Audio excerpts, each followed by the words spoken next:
Don't have a lot of time, so let's just get into this. We have a rotating disk with a peg B firmly attached to it, moving at a known angular velocity and known angular acceleration. It slides without friction along a slot inside this link AC. We're given the angle that this makes, and we're given this distance, and we're asked to find what is the angular velocity and what is the angular acceleration of this link AC. So even though we're given this angle as 30 degrees at this instant, if I generalize that and call it some angle theta, what we're trying to find at this instant is the value of theta dot and the value of theta double dot.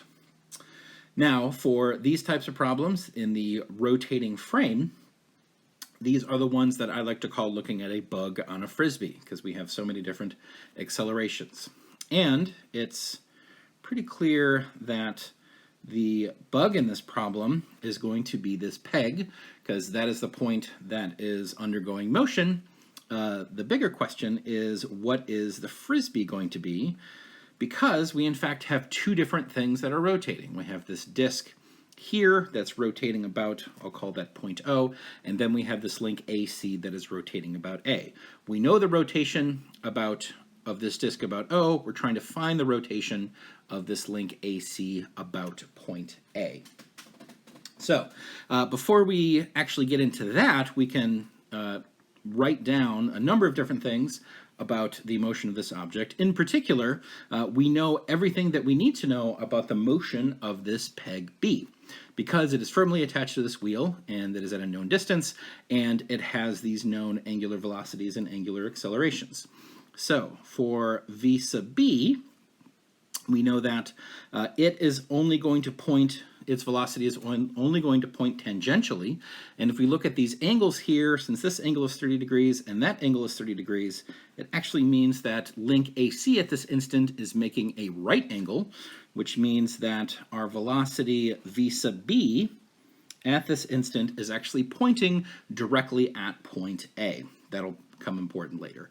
So when we look at this velocity, this is just a tangential velocity. So the magnitude of VB is going to be omega times r, where this r is the distance between point B and what I call the origin O, or omega times r, so 6 times 0.3, or 1.8 meters per second.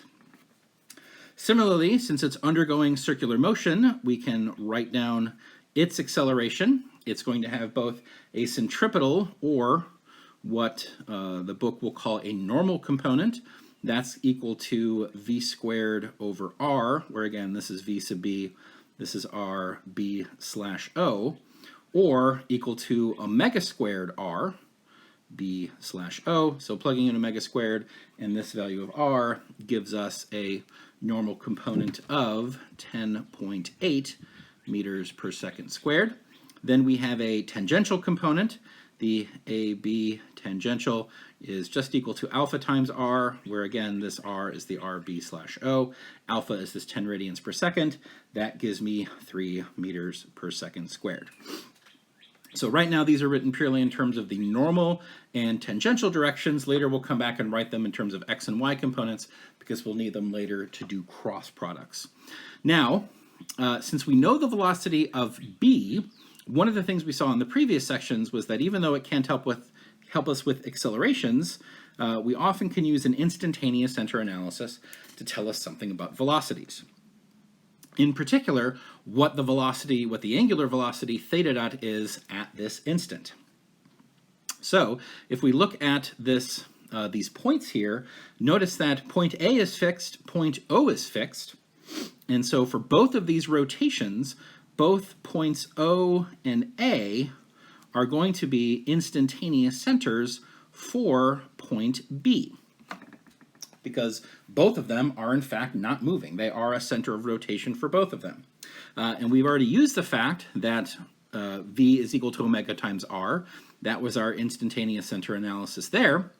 Then we would try to find a V sub A and draw a line perpendicular to that.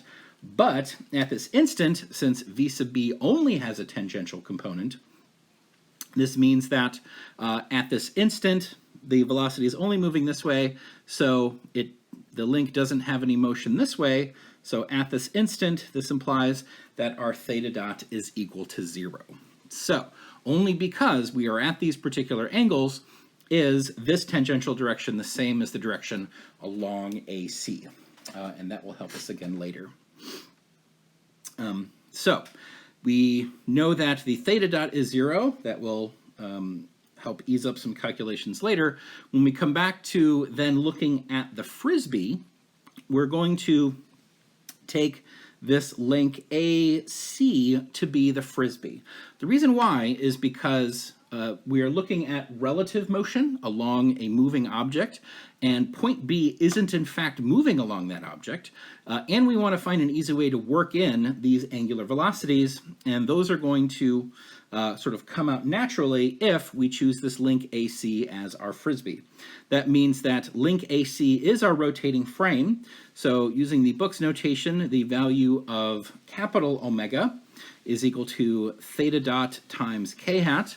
Again, that will eventually just be 0, but then the omega dot is equal to theta double dot. That will not be 0. That is the unknown that we're trying to find.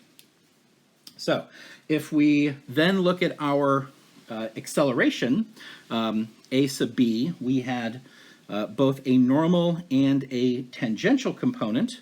If we look at it in xy coordinates, our normal component is pointing with a 30-degree angle pointing down, and that has a magnitude of 10.8. Our tangential component has a 60-degree angle here, and that has a length of 3. So if we were to write the x and y components of these, we would take sine and cosine of each of the individual components. Notice both of our x components are pointing to the left. Plugging in those and calculating gives us negative 10.853 meters per second squared. And for y, we have one negative component, one positive component. That overall is still going to give us negative 2.802 meters per second squared.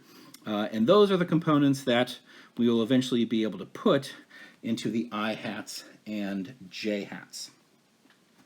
Then we need to know the value of r, b slash a. That is the vector that points from A to B. But since we have this length and we have this angle, we again can use sines and cosines to find these components. It's going to have a positive x component, 0.375i, and then a negative j component, minus 0.650 j hat.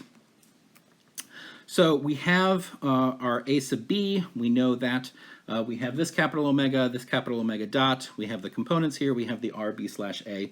The other things we need now are going to be the v, b slash a, x, y, z, and the a, b slash a, x, y, z. Remember, those are the ones that are calculated in this rotating frame.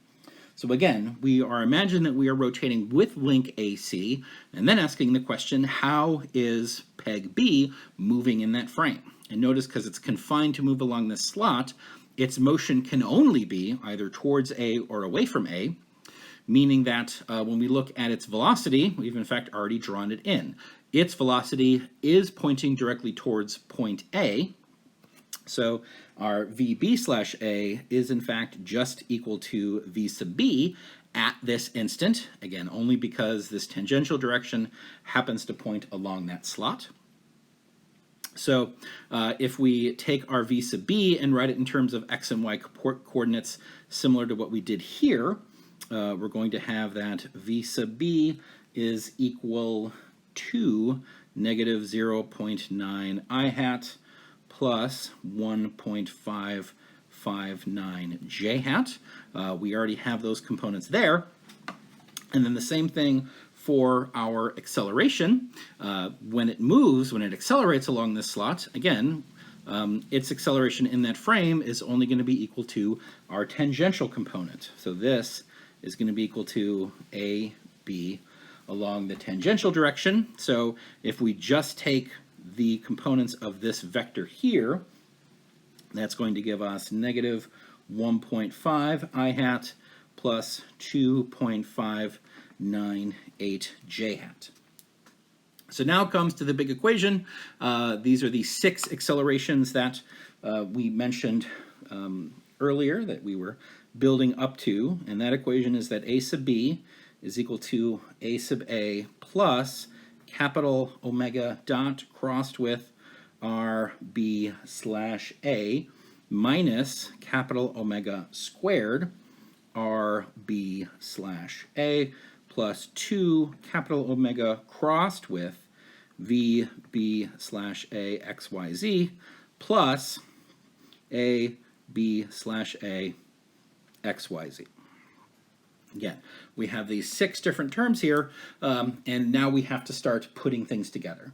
Again, we are going to have 2 different equations here, both an x component and a y component. We do have some cross products we're going to have to compute, namely the ones involving our tangential acceleration and then our Coriolis term, where we have theta dot here and then we have theta here. And then, of course, we have these various values. So if we start plugging in our vectors into these, notice we'll have theta dot k hat crossed with rb slash a 0.3375 I hat minus 0.650 j hat. That is going to be equal to this is theta double dot, 0.650 theta double dot I hat plus 0.375 theta double dot j hat for our Coriolis term. And in fact, for our centripetal term, notice that these contain omega, but then omega is equal to theta dot, and theta dot is equal to 0. So those 2 terms we just don't have to worry about.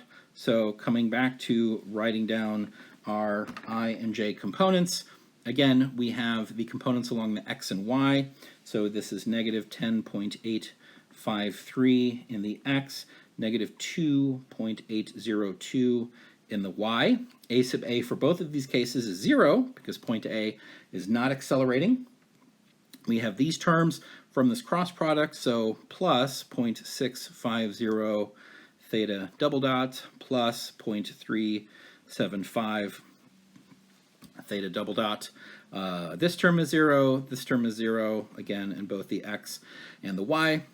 And then finally we have the components of a, b slash a, x, y, z, so minus 1.5 and positive 2.598. Notice we only have one unknown in these 2 equations, so thankfully they should give us the same value, and they do. So solving for that, this gives us theta double dot is equal to negative 14.4 radians per second squared. Because it's negative, this is corresponding to a clockwise angular acceleration. And again, from above, our theta dot is equal to 0.